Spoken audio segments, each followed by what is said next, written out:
Madras high court में एक याचिका आई जिसमें कहा गया था कि तमिलनाडु में पेरियार की मूर्तियों के नीचे जो बातें लिखी हुई है वो आपत्तिजनक है और लोगों की धार्मिक भावनाओं को ठेस पहुंचाती है, इसलिए उन्हें हटाया जाना चाहिए। याचिका को खारिज करते हुए हाईकोर्ट ने कहा कि येरोड वेंकट रामास्वामी पेरियार जो कहते थे उस पर विश्वास रखते थे, इसलिए उनके शब्दों को उनकी मूर्तियों के पेडेस्टल पर लिखवाना गलत नहीं है।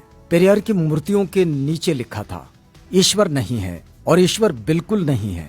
जिसने ईश्वर को रचा वो बेवकूफ है, जो ईश्वर का प्रचार करता है वो दुष्ट है और जो ईश्वर की पूजा करता है वो बर्बर है।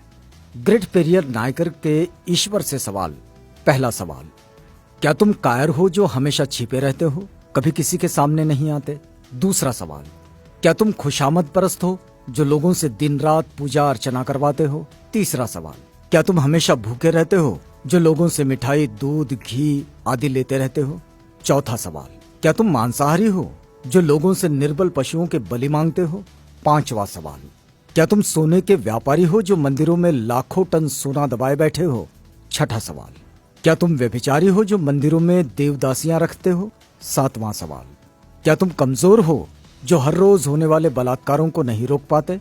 आठवां सवाल, क्या तुम मूर्ख हो जो विश्व के देशों में गरीबी, भूखमरी होते हुए भी अरबों रुपयों का अन्न, दूध, घी, तेल बिना खाए ही नदी नालों में बहा देते हो? नौवां सवाल, क्या तुम बहरे हो जो बेवजह मरते हुए आदमी, बलात्कार होती हुई मासूमों की आवाज नहीं सुन पाते?